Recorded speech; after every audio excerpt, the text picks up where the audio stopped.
do something out there, right? Maybe the stock market, like it did in December of 2018, takes a little dip, significant dip, right? Maybe I want to borrow from there and go buy me some because the market's down and catch an uptrend. It's actually what I did, okay? So I took 10 grand out of my life contract. It cost me 5%, which would have been $500 a year. Put that in the market, had a nice little run, sold that, put the 10 grand plus the interest back, kept it moving, okay? Now here's the real magic though. Say I need 50 grand. Remember that my overall dividend was about 4,000, right? So 5% of 50 grand is 2,500, right?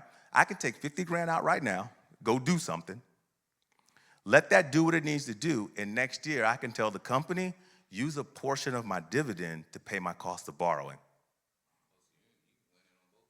I'm making money on borrowed money.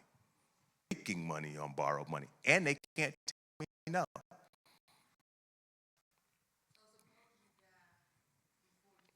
Then what happens is they take what I owed out from the benefit and give my wife the rest tax-free. So compare that to a home equity loan. First of all, you got to get approved for a home equity loan. They can tell you no. Second of all, they make up the prepayments.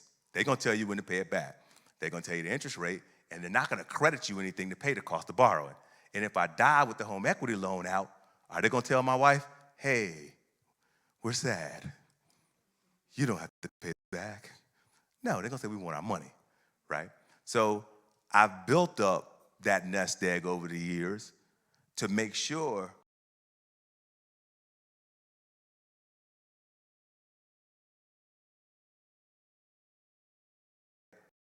so I can use it to do different things, to supplement different activities that I want to do. I just monitor what my dividend is. I never borrow more than what my dividend will pay for my cost of borrowing. And the dividend grows every year. So it's been growing and growing and growing. So there are things that you can design to give life insurance companies their safe money. What happened during? There was a run on the banks, right? Guess who still had money? Life insurance companies. New York Life actually paid a dividend during the Great Depression. All 4 years, they still paid a dividend to their were placed on life insurance contracts during the Great Depression. Because during the Depression, people lost everything. They lost everything. Now, my grandma lived through the Depression, and she said she ain't know it even happened, right? Florida, Monticello, outside of Jordan. They cooked their own food, farming, wasn't no depression. So that was a real short essay in elementary school. But for what I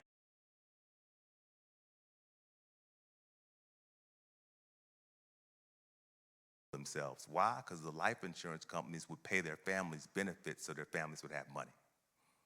So what insurance companies did, because that was happening around 1932, 33, they put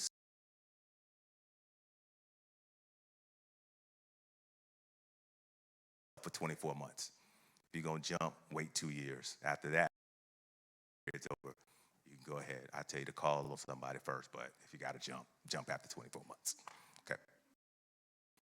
So that's when that came. But yeah, mutual insurance companies, here's why. Insurance companies have to reserve $1 for every dollar you give to them. So when you give an insurance company a dollar, doesn't build equity in the first few years. And then we get, oh, I give you all this money and I don't have nothing to show up front. Well, one, you got permanent insurance. And two, you got the leverage that money's going to be there when it does start to grow, because they can't loan it out. When you give the bank $1, they loan out 10. That's why they say, be careful of a run on the banks. Because if we all in society went to the bank and said we want all of our money, they don't have it. They don't have it.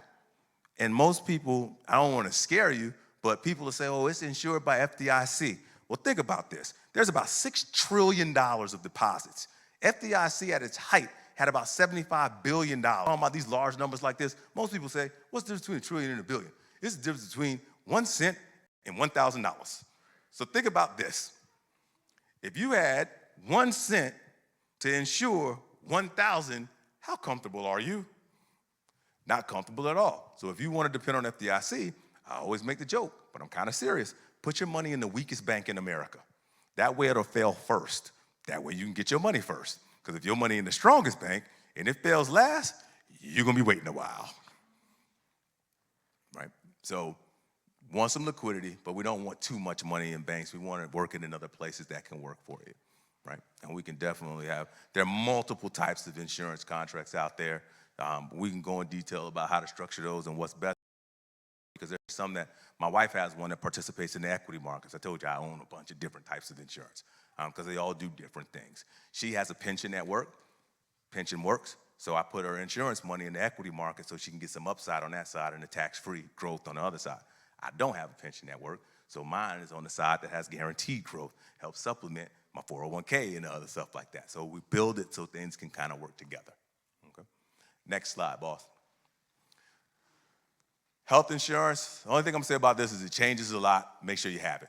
Most bankruptcies are filed because of health insurance related expenses. So even if you have to have a catastrophic loss plan, which means you're gonna assume the first $10,000 or $20,000 of expenses and they're gonna pay above that, at least do that. Have something when it comes to health insurance. Next slide. Long-term care, you can flip to the next slide.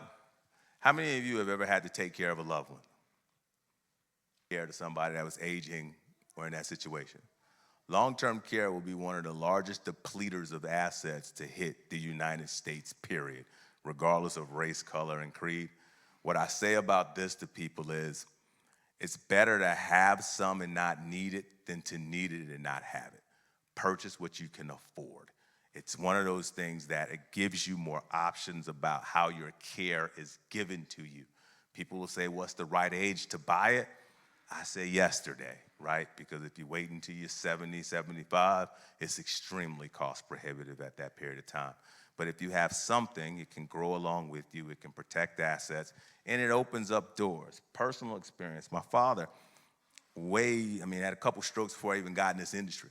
So when he got sick, he ended up at a Medicaid facility up front, and once the raccoons were starting to steal their food at the courtyard, we had to transfer him out of the Medicare facility, and we transferred him to the Miami Jewish Home for the Aging. That was hilarious. But they took very good care of him, but they took very good care of him under the auspices of they wanted $6,600 a month, period. And they wanted one or two ways. Either you were going to have insurance or you were going to write us a check. Now, my dad's saving grace, there were 9 of us. You throw in my mom, that made 10. You chop $6,600 up a month by 10, it's not as heavy of a burden. Really 9 because we all got that sibling, but it is what it is.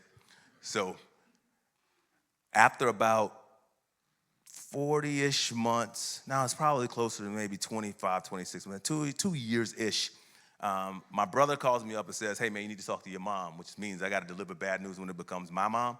So I'm like, isn't it your mom too? He's like, yeah, but you got to have this conversation. So I'm like, what? He says, tell mom to divorce dad. Now, my mom, Alabama, she believed that death do us part. We did this in the church. I'm going to stand by, right? So I asked my brother, why? He says, man, we need to separate assets. And in the back of my mind, I'm like, yeah, that makes sense. Because if we separated assets, I can make my dad indigent. We can stop paying this $6,600. We can get him on Medicaid.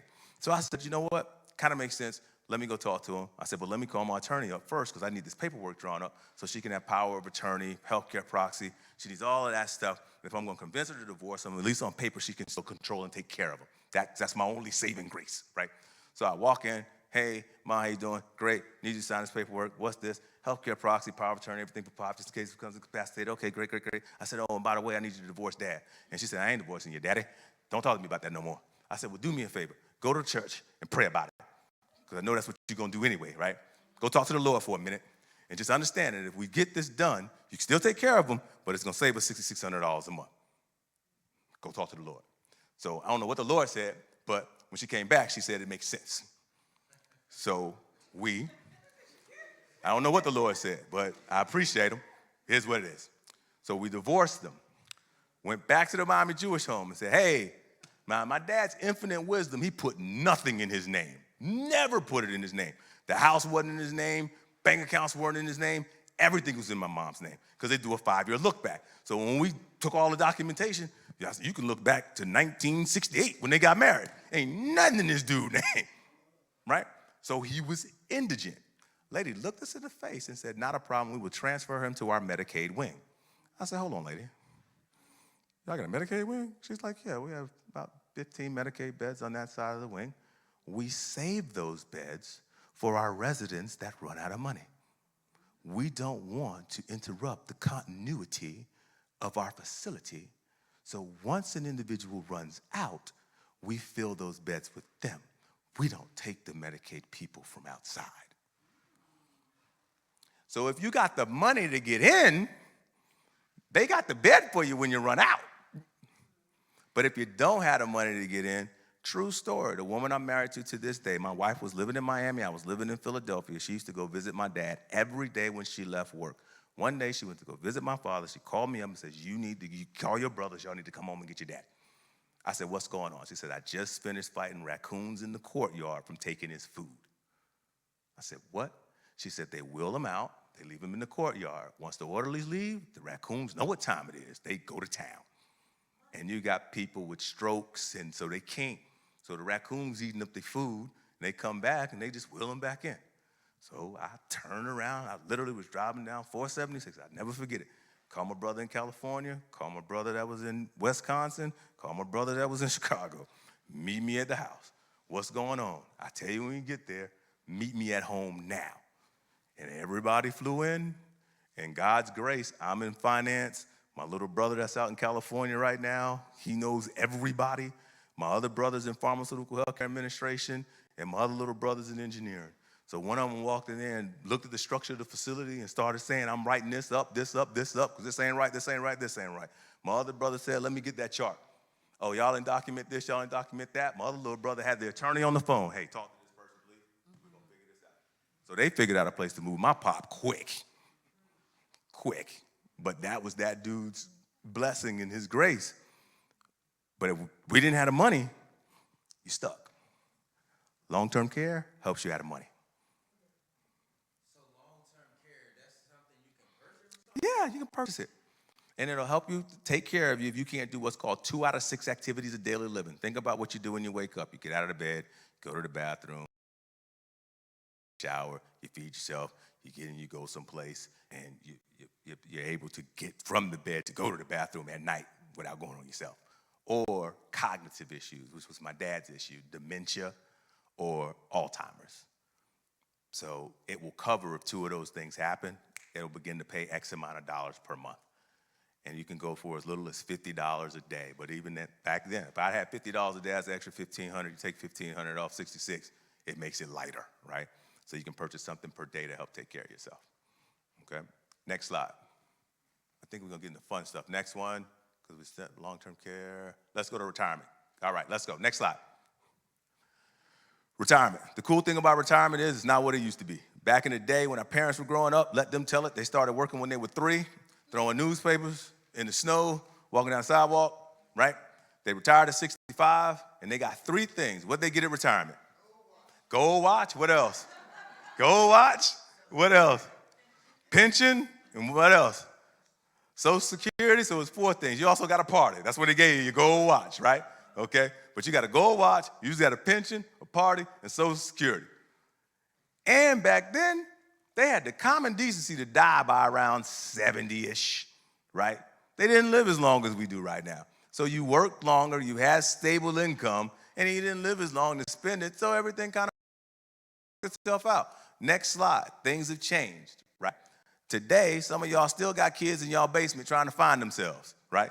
I'm just trying to figure out what I'm passionate about doing. I want to do something that changes the world. I know what to change the world. Get out of my house. That'll change the world. Bye.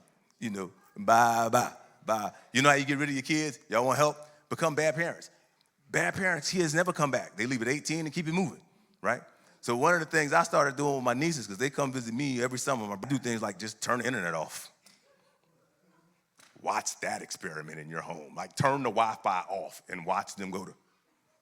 They don't know what to do, right? Don't buy food. They can't eat. They'll figure something else out. They'll figure out how to get in the world. But they work shorter and we live longer. So we have to save more money because we're going to live longer. We have better health care. Health care is keeping us around longer. Next slide. The problem is that retirement used to look like this. You had pensions that were there, you had Social Security that were there, and a little bit of personal savings. Flip the slide. Now, personal savings is the biggest part of it all. Now, there's that scare tactic, Social Security is not gonna be there. Social Security will be around. I'll help y'all out. It will be around. Why? That demographic actually votes. So it ain't going no place. What will probably happen is they're gonna stretch it out, which, if you've read up on the Secure Act, they've already made that first step. You used to have required minimum distributions from your 401ks, 403bs, SEPs, Simples, TSPs. We call those qualified accounts.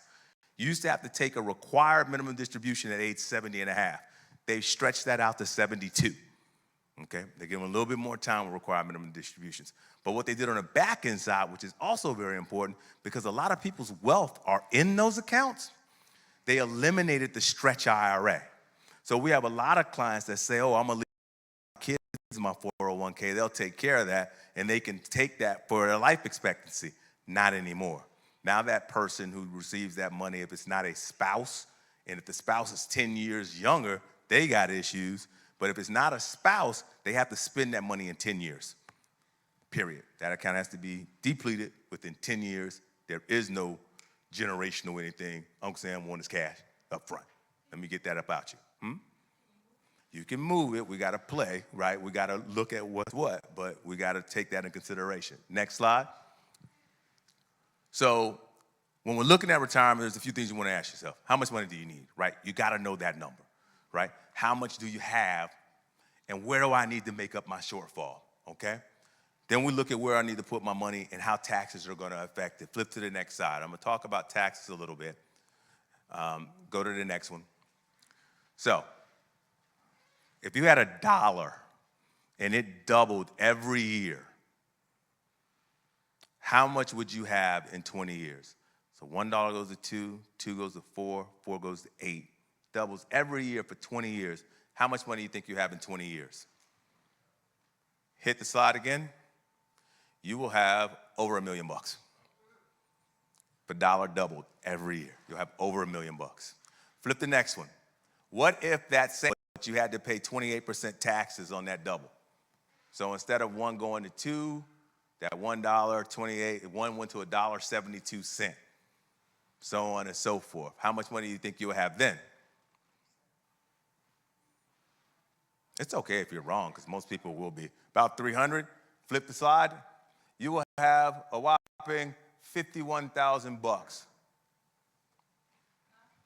You will have, $81,330. Over $1 million will be lost to taxes.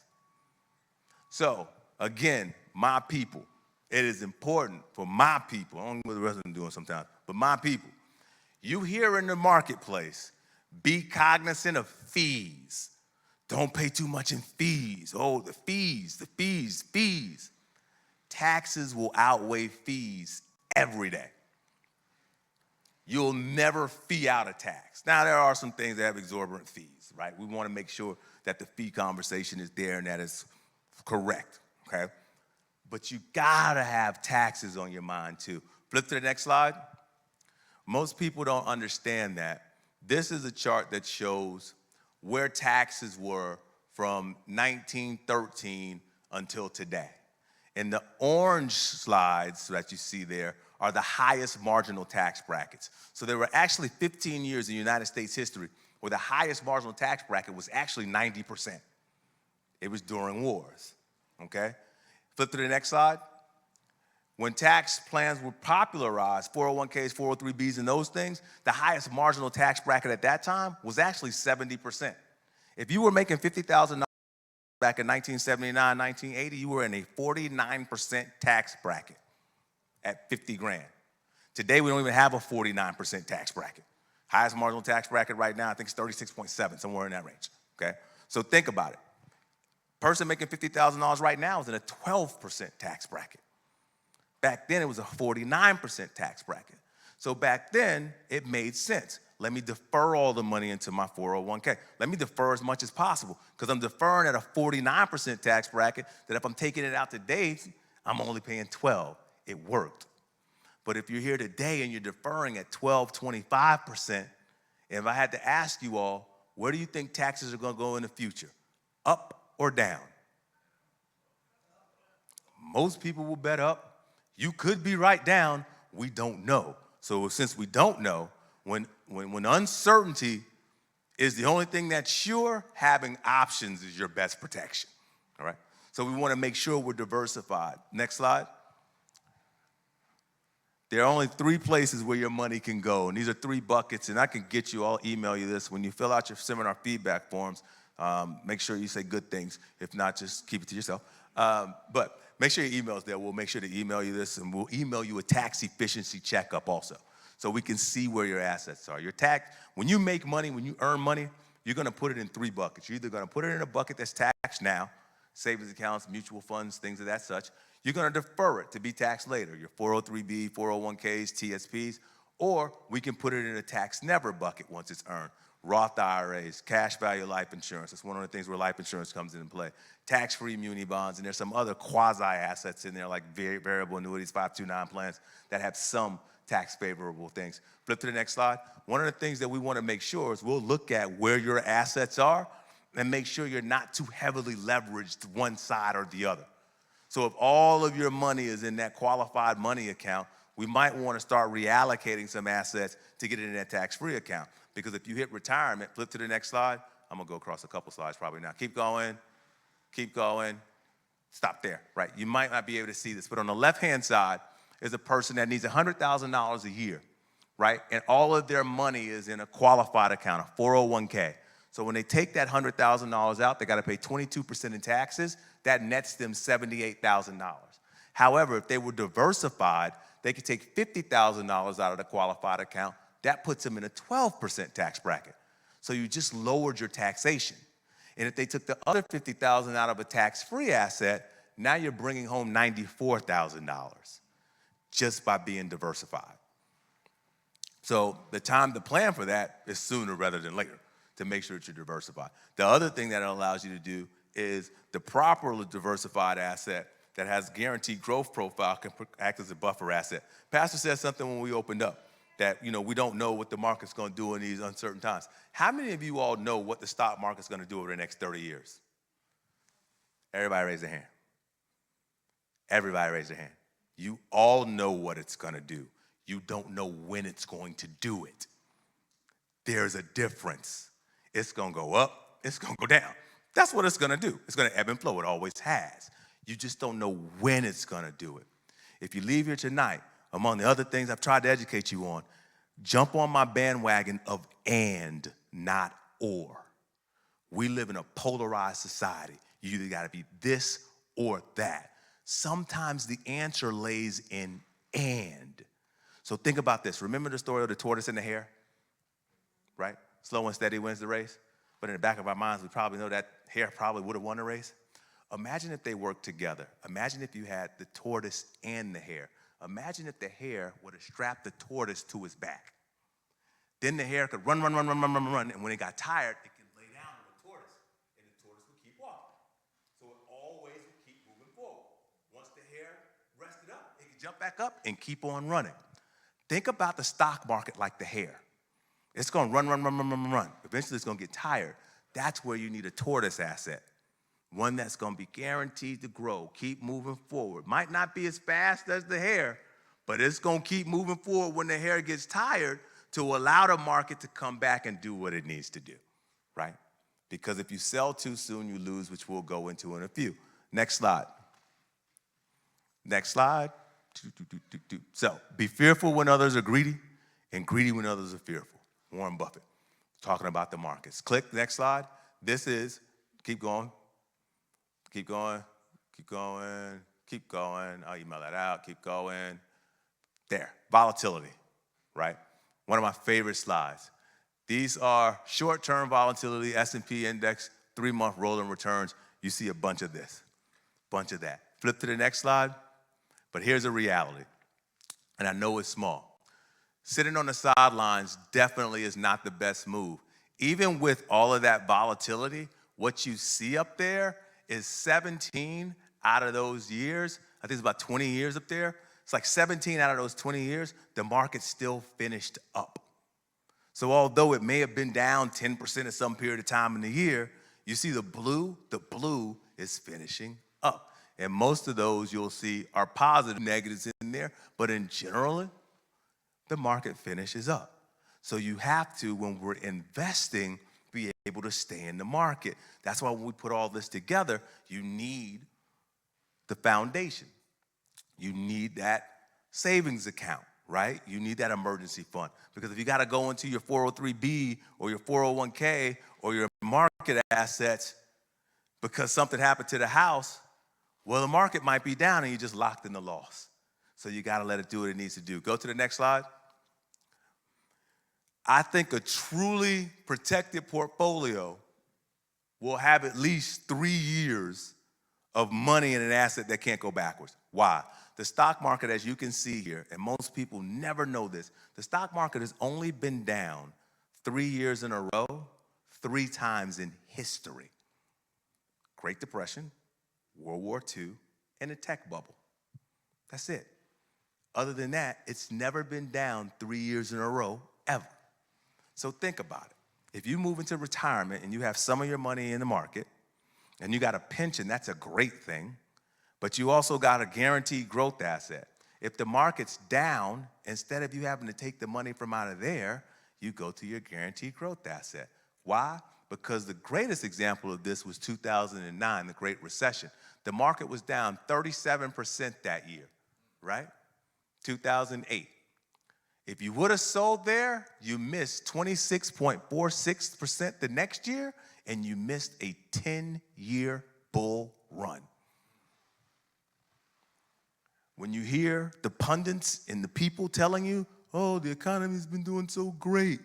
Yeah, it's been doing great for a long time. Matter of fact, the only time we've had a negative year in the last 10 years was 2018. You tell me who the president was then. But that was the only time it's been negative over the last 10 years. So how are you going to take credit for great growth when you're the only person that messed it up in the last 10 years? But for our people, it's important because a lot of us are scared to be in the market. And we've missed out on this growth. So we've missed out on this wealth. Next slide. Next slide. Next one. Next one. I'm fast because I want to get. This is a slide that shows you that if you would have invested $10,000 in 2007, boom, you got kicked bad 2008. If you would have sold, said, I don't want to do nothing with this market no more, you would be investor C, and at the end of 2018, you'd have $5,320. If you said, man, give me my money, I'm going to buy back in 2009, you'd at least have $14,000. If you just would have held out, your money would have doubled by now. If you never would have touched it, your money would have doubled. Next, that was $10,000 back in 2008. Now, systematically buy through, though. That's another thing that we get caught up with. Saving and investing is contagious. I started saving $25 a month when I started investing, $25 a month. And when I started, my wife's prime example, I started her with saving $50 a pay period. And as she saw her account start growing, she figured out a way to save a little bit more, save a little bit more, because she likes seeing that account grow. I, in church, share with y'all, I'm pretty authentic and candid book. I started saving money based upon how much Crown Royal I drank on weekends. That's how I looked at it. I would look at my Crown Royal bill, and I'd say, man, if you can spend $300 this month going out with your boys drinking Crown, you should be able to save $100 for yourself. And that's how I started saving money. And then when I stopped drinking Crown, I started saving more. Started to go up, right? But you gotta, again, and that's before I understood that my biggest asset, right? And once I understood that, then I really started trying to figure out how I can get things out of debt, not owe people this, so I can start paying myself more, right? But it's systematic, so don't worry about it if you don't have 10 today, because you could have it sooner than you think, and it can keep on growing and keep on growing. Next slide. This is for all those people who try to tell you, I can time the market. I can time the market. It's time in the market, not timing the market. If you would have missed 30 days in the market, this is from 2002 to 2018. So this is pretty much 15, 16 years. If you'd have missed the best 30 days over 16 years, you'd have a negative 2.47% return. If you missed the best 10 days, you would have had a 2.96 rate of return. But if you just would have kept your 10,000 bucks in the market, you'd have averaged 7.77%. So you might be right, I was lucky. In December 2018, I got lucky. I saw the market go down by like 20 plus points. I said, man, I was gambling. I didn't take all of my money to do this, but I said it looked like an opportunity. Let me try it out. And it just happened to work. Would I do that all the time? No. It needs to be an extreme situation. Like Warren Buffett said, when everybody's running away, when everybody's fearful, that's when it's time to take that chance, because it's a more higher probability of it actually working out. But you gotta have money in there for it to work. Next slide, and this is the one that I love the most. Keep going. Keep going, keep going, keep going. Stop right there. I'll go back for me, one more. Okay. Go. Stop. Okay. What this shows, this is the S&P returns for 1926 to 2018. And what it shows is the S&P 500 has had positive returns 74% of the time. When I'm in church, I always say, boy, the only thing more better guaranteed than that is the Lord. If you knew something was going to work 74% of the time, how often would you do it? And here's the real magic. We all get scared of like these huge losses. If you look at the S&P 500, there's only been 6 years where it was actually down by more than 20%. Only 6 years where it was down by more than 20%. That's the bottom left-hand side. But if you look at that top right where it says 20% or greater, 1, 2, 3, 4, 5, 6, 7, 8, 9, 10, 30, 28 years. So you had 7 years where it was down by more than 20%, and 28 years where it was up by more than 20%. 4 times more, it's up by more than 20%. And we miss it. We miss it.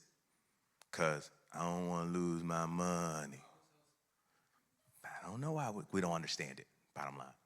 We don't understand the problem. We don't understand the reality of it, of what it can do. And again, we don't understand the difference between saving, investing, and gambling.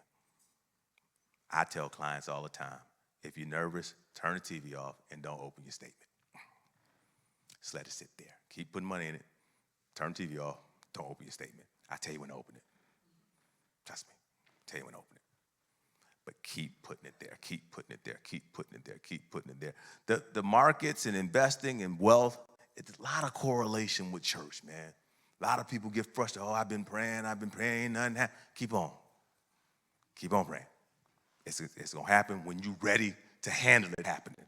A lot of times we make a prayer to the Lord and we want it to happen right now. We ain't ready for it to handle it. So let me ask you this question. So I'm doing this little stock market thing, Sure. But I just put money in there. I haven't put any more money in there. But I still see, the roller coaster. Correct. But now I'm hearing you say keep putting it in and keep putting it in. What Keep. does that mean by that? You should put something, keep buying it. Keep buying it. Keep buying it. Keep buying it. I have to look at your portfolio, but keep buying it. Keep buying it. Every month, put a little bit more in there.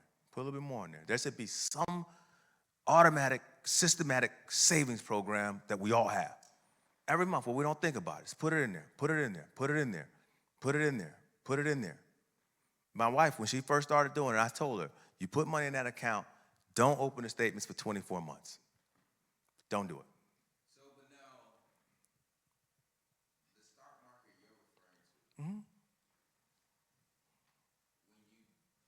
the money that I guess because the money that I put in there, Mm-hmm. I don't see, I guess I haven't seen a loss of the money that I put in there. Good. Well, you might not have, especially depending on when you started investing, right? Anybody that's invested over the last 10 years, if they haven't made money, they're good on the other side. Like, that's magical. You should be making money. You should be making money. But what I'm going to tell you is that the correction will come. Don't bail out. Matter of fact, buy through it. Buy more when the correction comes. Because like I said, depending on your time horizon and when you need to use the money, goes back to that slide. When the market went down, if people got out, they didn't make. The people that stayed in, the people that really made money bought more then. Because if they bought more then that went up exponentially. It's like buying stuff on sale, but you got to know what the time horizon is and what the purpose of the money is for. So yeah, if you got a portfolio, say you put a couple $1,000s over there and bought some and you're letting it, you're probably seeing it grow. Keep buying in, keep buying in. Buy yourself some more shares, buy yourself some more shares. Keep buying in, and it'll exponentially go up. But that's the thing I'm trying to understand is more so like, do they, when the money that they put in, rich people, do they automatically take some of the money that they gain? Depends on what the time horizon is for the money. So as you get closer to retirement, yeah, we do start locking in gains. I just did this the other day for a client.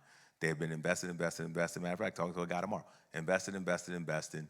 We figured out he has a $2,400 per month shortfall. He's made X amount of money in his portfolio. We're going to take that gain, pay some taxes, solve the shortfall, let the rest of it ride.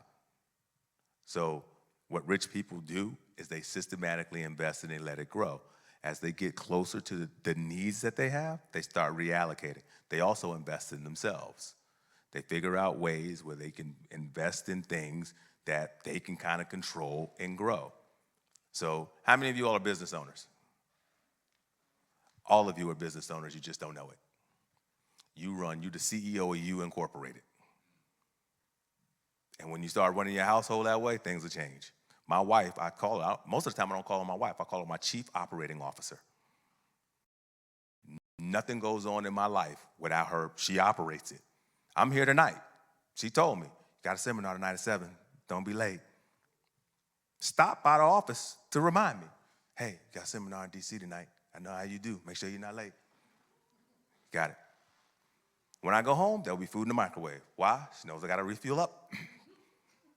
There'll be food there. Boom. I got to wash the dishes. It's my role. Done. I wake up in the morning. I know what I do. She's the chief operating officer. She runs our company. I'm the CFO, right? I run that side. I like to say I'm the CEO, but you married, you know the deal, right? Right. She let me feel like I'm doing something, but she's right too.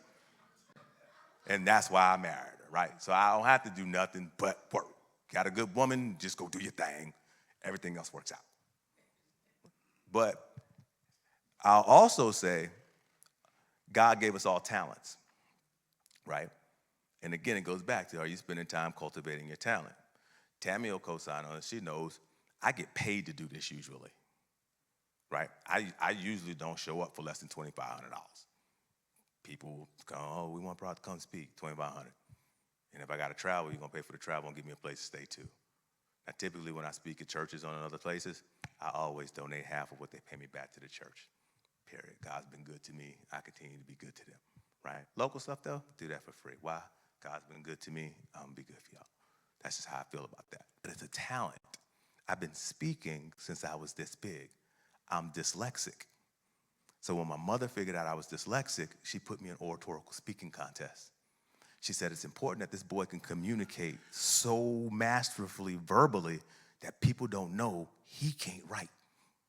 If I wrote you something, you would say, why am I listening to this dude? Okay? Seriously. But my mom understood that way before Microsoft Word. So this dyslexic boy, and I gave it to your pastor, the dyslexic boy wrote a book. Why? So I could look at my nieces and tell them, I don't care what you think you can't do. Uncle Broad, you can outspell Uncle Broad right now. Straight up. You put it down. When I used to facilitate courses, I tell people in the room, hey, look, I got to write some stuff on this board. When I spell it wrong, laugh to yourself. I'm dyslexic. I'm all right with it. You'll get over it. It'll be close. Right? Exactly. What are your talents?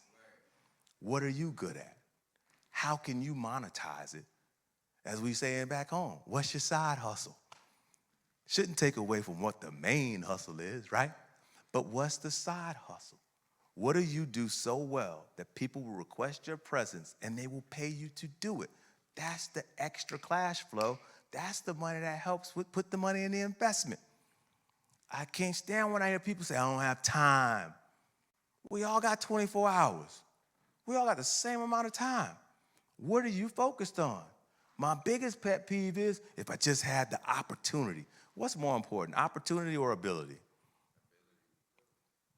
Ability. Most people think it's opportunity. But opportunity without ability is cruelty. Comedy to others. Don't believe me? Miami Heat called me tonight, said, probably gonna give you a 10-day contract. That's an opportunity, isn't it? If I get on that basketball court though, y'all gonna laugh. It's gonna be cruel to me because I don't have the ability. On the flip side, Rosa Parks changed the world because she had the ability to do what? Sit down.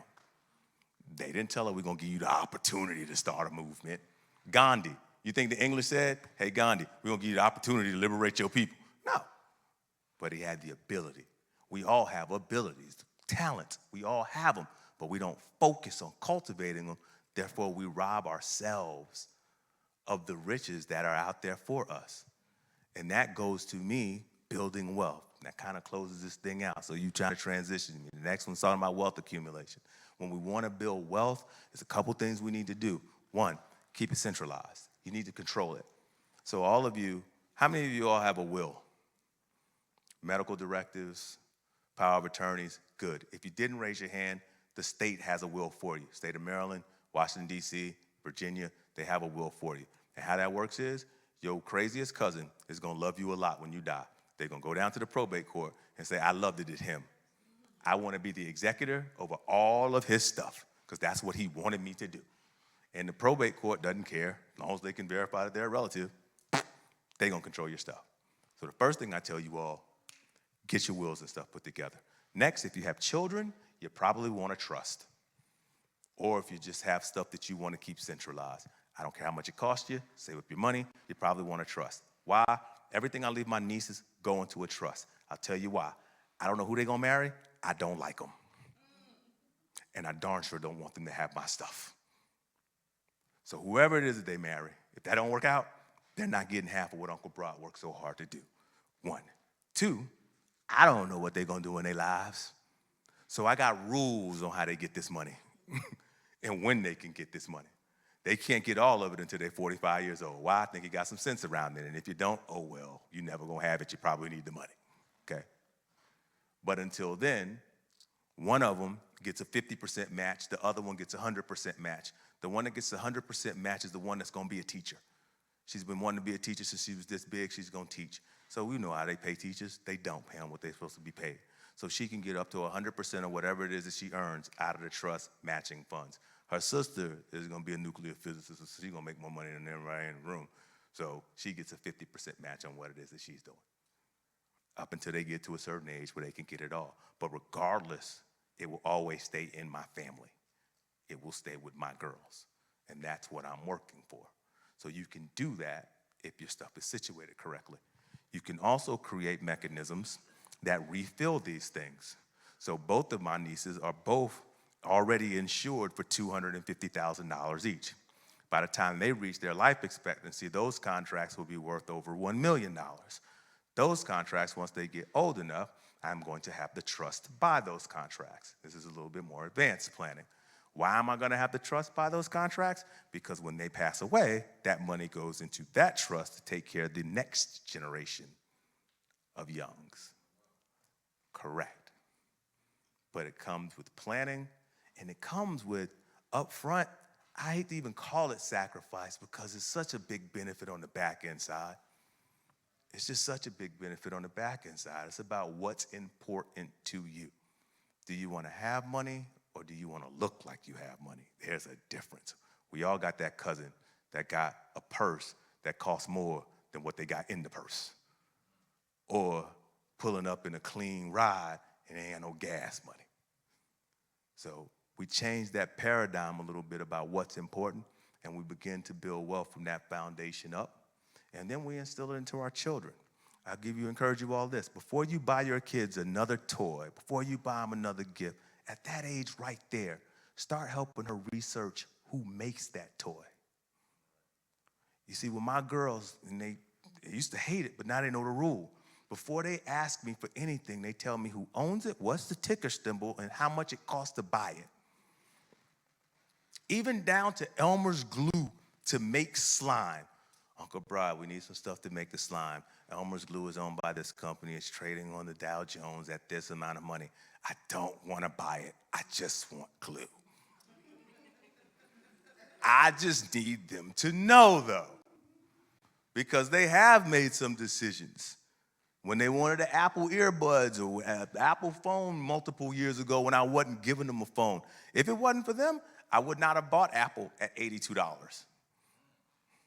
They did it. 7 years ago. Uncle Brad want an iPad, and I want an iPhone. First of all, you ain't getting no phone. You're too young. Get it off your brain. Well, Apple's only trading at $82. I said, well, how much is an iPad? $400? I said, okay, cool. I could buy you 5 shares of Apple, or I could buy you an iPad. I think you want the Apple stock, personally. Matter of fact, I think Uncle Brad gonna buy him some Apple stock, and I could buy y'all some Apple stock, and we'll see what's up a few years later. And now they want to sell us all going Apple stock. But, because Apple's trading at $300. So I bought them 5 shares at 80, $400. Now you got 5 shares at $300. They got $1,500. I told them, yeah, you're gonna get your iPad now. We sell a few shares, go get your iPad, you still got some money. But they're getting the idea of ownership. And their life didn't change that much because they ain't have an iPad for a little while. But now they got something that's growing that they can look at their little accounts and they trying to figure different things out. What are we teaching our kids? Are we teaching them to be a part of this economy, to be a part of this equity and the growth and ownership? Or are we teaching them to be perpetual consumers? And if we teach them to be perpetual consumers, we always gonna be perpetual consumers. There is nothing wrong with Black America. Nothing. Black America is still doing what it was brought to this country to do, make other people rich. That's why we were brought here, to make other people rich. We're still making other people rich. There's nothing wrong with us. We're doing exactly what we were brought here to do. We just need to unplug from the matrix and start doing what's best for us to do. But we can't do that if we don't believe we're our what? Biggest assets. See, nobody ever told us that. Nobody ever told you was worth nothing. You kind of felt it. You didn't feel like what they were saying. They ever looked you in your face. You are worth more than anything else on this earth. You are worth it. You're worth it. If anybody ever told us that earlier on in our lives, we've done some things differently. I don't know if you grew up like me. I never thought I'd see 27. I grew up in Liberty City, Miami, Florida, where 3 out of 10 cats graduated from high school, and most of us were dead by 22. Most of my crew. When I look at my crew, 70% of us dead or in jail. There's 3 of us that still see the light. So yeah, 43 years old? I didn't think that was happening, much less be worth something at 43 years old. But that's what they want us to believe. It's a fallacy. Why? God's grace. We've been getting the information all the time. We've just been interpreting it the wrong way. Through that grace, all things are possible. And that's where the wealth is. The Bible talks about money more than it does salvation. Am I lying? Talks about it more than salvation. It does. It's that important. And that's what takes you to the next level. So with that, are there any questions?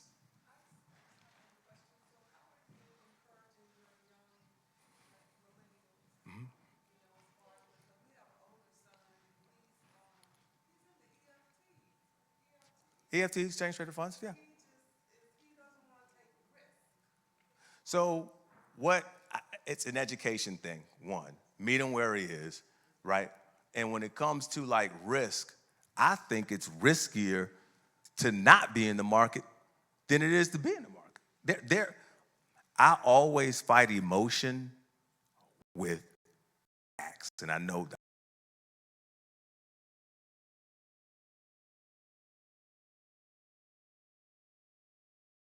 Vulcan. I don't emote well. I'm very logical. If it does not make sense, I can't. I literally like short circuit. I can't deal with it. This don't make no sense. I'm out, right? So when I'm working with clients and I'm working with portfolios and I'm working with money and putting things together, I tell you, when I work with you, we're working from three angles. We're gonna work economically, mathematically, and scientifically. We're gonna remove emotion, right? I can't help that you scared. Go to church. That's where you get courage, right? You know it come from the Lord, right? Spend some more time there. You understand. You're powerful. Go, right? But when it comes to investing this money, especially at that age, depending on his time horizon, which he's young, he has to have some exposure. And if he's in EFTs, that's fine. He probably understands what we call upside downside capture. That's a fancy way of saying you might not gain as much as the market gains, but you won't lose as much as it loses when it goes down. And if we can give you 80% of the upside, but you only get 30% of the downside, we winning. Over the long run, you really gonna win. You know, as long as our upside downside capture is you get more of the upside than you do with the downside, when we're creating that portfolio, you can win. You can win. And you usually need, we gotta save you up to, because to get to the more advanced vehicles, you do need 25,000 or more to try to get into some of the more advanced vehicles. But we can save you up to that point and then move it over. Sometimes we do in-service withdrawals from clients' 401ks, TSPs. If you have a non-hardship in-service withdrawal option, we can provide you a little bit more diversification than you might have in your company's plan. There's a lot of things we can do. The conversation is free, though, to see where we are and keep it moving. But the first thing we always do, we're a protection-first firm, right? We want to make sure that while we're planning for all these dreams, first and foremost, we want to make sure that your family won't suffer if you can't live long enough to see this dream coming to fruition. Right? We want to make sure that's taken care of, and then we build on top of that. But the fact that he's in ETFs, it's a good thing. It's a good thing. The other thing I always encourage people is get some help. Get some help.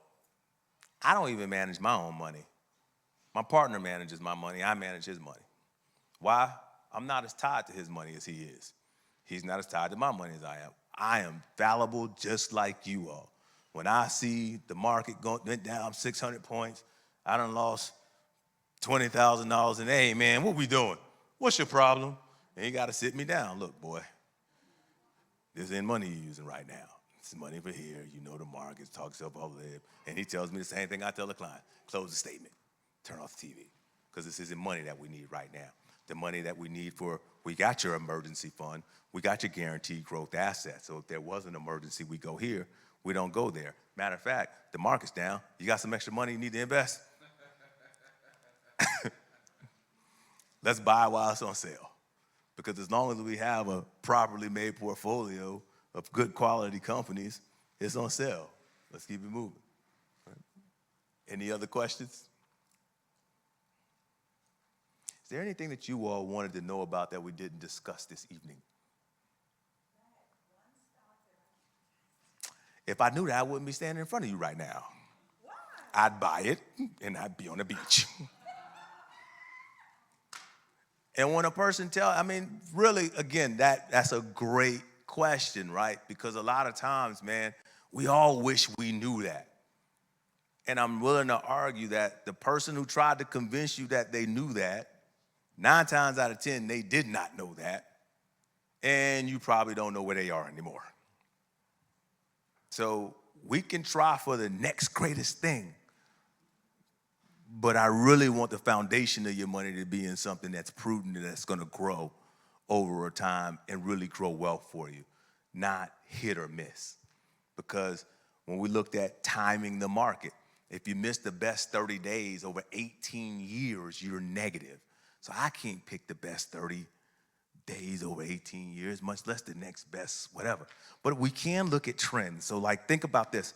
What's the next thing that's been coming out, that's been introduced right now, and a lot of people are talking about it, are we talking about it, that's gonna carry and weave into society probably over the next decade? Marijuana, and what else? He's right. Again, we can't be cliche about this. This is money. Marijuana, there's one other thing. 5G. 5G, right? 5G is a little more stable than marijuana because it's legal, right? And until the United States legalizes, it's kind of hard to really play. But need to be cognizant of it because it's a growth market. 5G and companies that are in the 5G space. So who's producing 5G products? Who has the bandwidth? Who's getting the data for the cloud? Who's doing those things in that 5G space?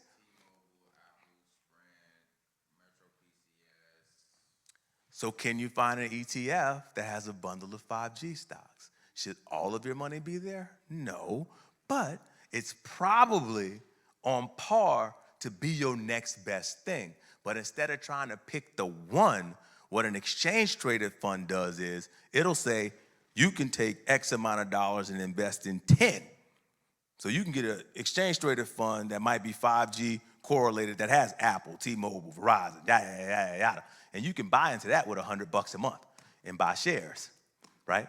When to buy Apple, you would need 300 just to get one. But you can buy all of them through the ETF. And as that market grows, exchange traded fund. It's, for shorter simplicity, it's like a mutual fund that trades like a stock. And they're usually more concentrated. A mutual fund might have 500 holdings, an ETF might have 25. So it's more concentrated. Let me ask you this question. What about the parts that make phones? Why can't, is there a way you can buy into those? Yeah, you can like the chip conductors and the people that are making it, we can find those companies. We can definitely find those companies. Don't you, those are generated more than the actual part itself, right? In some marketplaces, in some tranches, yes. Yeah, you can find parts makers, the people who make the screen, the people who make whatever the silk, the data that's in the inside of it. Yeah, we can find those. Qualcomm does it. I think, believe it or not, Nokia. Remember that flip phone? They're big on 5G build out, broadband and all that other stuff. They're big there. Ericsson's big there. All the old like phone companies that used to be big time, what they did was now they're controlling like the data and the upflow and who has the space. Cloud computing. Amazon makes more money off cloud computing than they do off them boxes at your house. They do, right? Are we participating in those types of things also? You want a wide portfolio, but we do want to make sure that we're getting some. I mean, I tell my wife, if I see another Amazon box, you know, there's going to be some problems in here, right? But I kind of feel good about it because I got an ETF that got some Amazon in it. So part of me is like, keep on buying it, girl. Keep on buying it. Right. Kind of own it. That's building wealth. There's benefits of it even as passing on money. So check this out. There's a thing called step up in basis. Most of us that do have any wealth, all of our wealth is in qualified accounts. It's in 401ks, TSPs. When I talk to our people, that's generally, for those of us that have done well, we've saved money in those. Those are the worst assets to leave to your family. Why? It's taxed twice. It's going to be taxed at your death if your estate's large enough, which most people aren't over 22 million, so that's really not enough to worry about.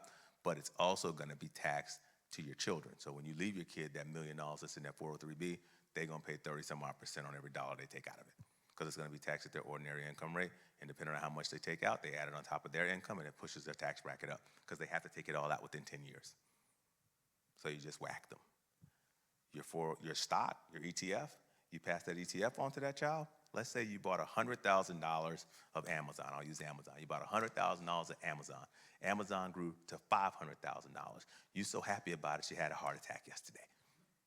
You leave that $500,000 to your child. Guess what your child's basis is in that stock now? $500,000, even though you bought it for $100. You see, you bought it for $100, it went up to $5. If you would have sold it at $5, you'd have paid capital gains on $4.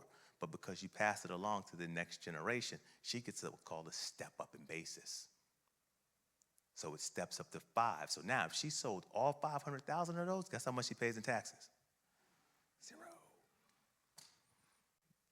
But we're not in these markets. Homes. One of the things we do as our people, if we do keep the house, if we don't lose it, we keep the house, most of the time we sign it over in our kid's name early. Just transferred your basis over to that kid. It's better to have things put in place to where that kid inherits the home after you die, especially in markets like DC.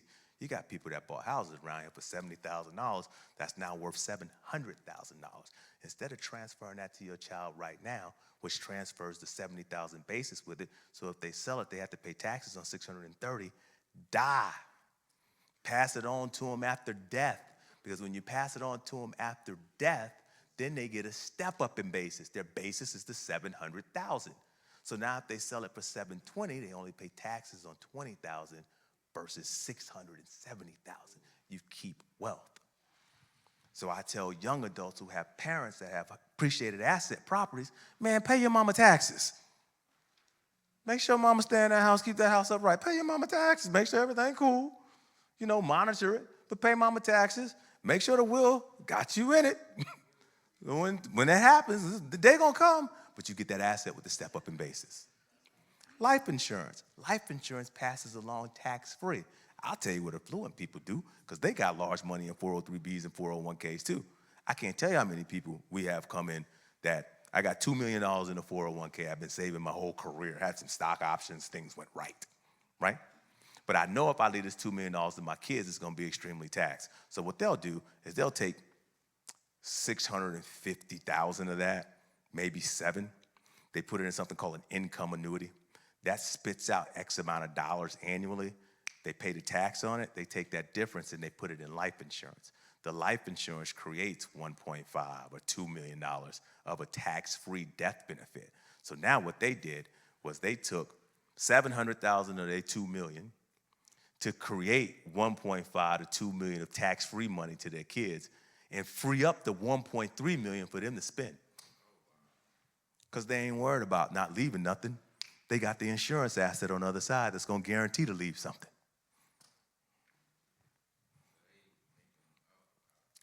But goes back to the first thing I told you. What's your biggest asset? And your health. They can buy the insurance at age 65, 70 years old because they've been doing what their whole lives? Taking care of themselves. They ain't suffering from type 9 diabetes.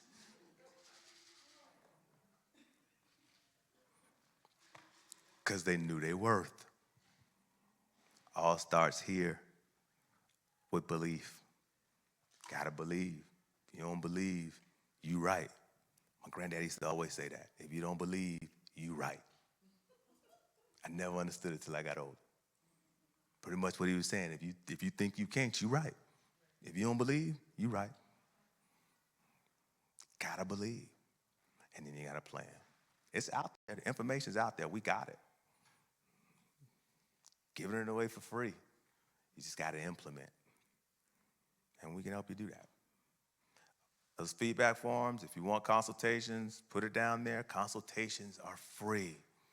People always think to talk to an advisor, oh, it's going to cost me money. Can we charge fees? Sure. Do we charge fees? Most of the time, no, we don't. You know when I charge fees? When the client annoys me. Seriously. If you come in my office, you give me a hard time, you want this, blah, blah, blah, blah, blah, blah, blah, blah, blah. Yeah, for us to move forward, it's going to be $2,500 up front. I need half of that up front for us to move forward. Because I know what this is going to be. You're going to be bothering me 4 times a day. The only other time I charge fees is if I got to deal with your other advisor. So if I got to deal with your accountant, your attorney, and usually when you're doing that, it's large accounts. So if I'm dealing with a client whose net worth is $10+ million, yeah, I charge them a fee. It's gonna be a lot of my time. So I charge them a fee because the accountant's getting a fee, the attorney's getting a fee, I'm gonna get a fee too. Yeah, because they know they're gonna be putting in hours, I'm gonna put in hours too. But when we're talking people just trying to help them, man, and just working with clients in general, generally we won't charge no fees. My only fee is 2 things. 1, if we create something and we feel like we can work with one another, don't run down the street and take my genius ideas to somebody else, right? That's just integrity. And number 2, don't keep me a secret. Tell somebody about me. Let me help somebody else. There's your fees. Other than that, every dime you spend is going to be to put you and your family in a better position. Now, that's not the offer for the general market. Remember, I said I don't discriminate, but I do concentrate.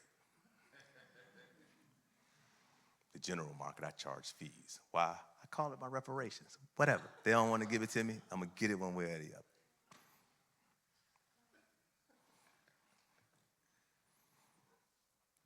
Any other questions? How long of a turnaround time that we could possibly, I know you have a long list of people, but I am a week out, so it would have to be the week of March 2nd, but sometime within that week. But if you can't get me, I mean, I work with Tamara, JT. I mean, they can help. We all talk, so it won't be. But specifically, yeah, I'm the week of March 2nd. Off the top of my head, I know I got availability that week. I mean, it's just more so like we hear it, but about teaching. Sure. You understand what I mean? Because we're generation. Well, here's the first thing we'll do, right? Make sure your email addresses are on there, because we'll make sure within the next 48 hours that we get you a tax efficiency checkup. That's very important. It's an Excel spreadsheet. You fill it out, and it's going to automatically add up like where your assets are, and we'll be able to see how heavily weighted you are in certain areas. And once we know how heavily weighted you are in certain areas, that gives us an idea of where we need to begin to start reallocating things. And then we have that discussion on what's important, because different people. So if you're looking at retirement right now, your plans are going to be different than if you got another 25 years. If you're in retirement right now, your plans are going to be different than if you're looking at retirement. Grandkids, great-grandkids, what are you responsible for? We need to work all that in. How do you feel? How do you care about money? We have some clients that say, if I leave my family $1, should be full. We have some people that say, I want to leave them everything I got in the right way. So we work based upon what it is that's most important to you, and we go from there.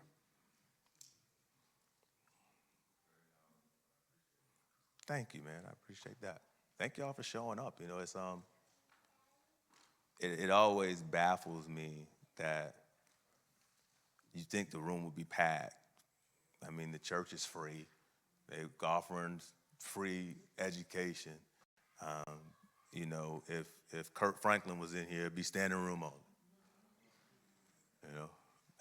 And I get it. I'm mildly entertaining. Not Kurt Franklin, though, But not singing. I can't sing, too. Got this voice, can't hold a note. That's bad. But thank you all for investing in yourselves and taking the time to come out. Really appreciate it.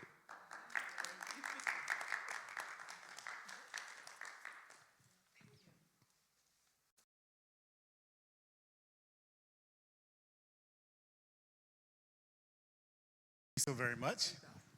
Now, the next time you say that, what was it? That Jesus did more time talking about money. He did spend more time talking about money than he did. The Bible spends more time talking about money than fasting. I'll give you that, and praying actually. But salvation is the central theme of the whole Bible. All right, so I thank you very much for coming and speaking to all of us. This wonderful education. Thank you so much for coming. It is something that obviously I hope all of us have really taken some great word from, and I get some good follow-up from. And it looks like you might even get some good consultation here. And actually it's good. It's really good asking good questions and everything. So I'm kind of glad that you were able to come. So let me do me a favor, everybody. Let's give him one more hand, please.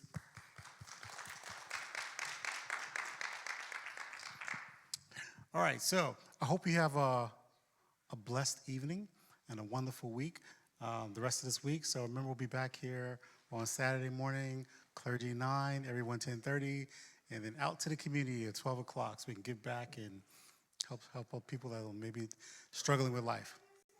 9 o'clock for you, because you're going to bring the word at 9 o'clock, and then 10:30 for everyone, the rest of us. And then 12 o'clock for out the community. All right? Let us stand, let us pray.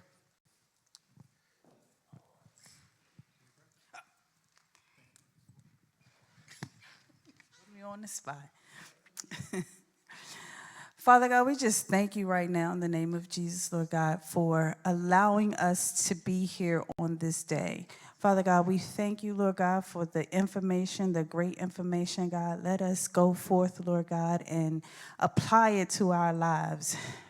Father God, we thank you for our pastor, our first lady.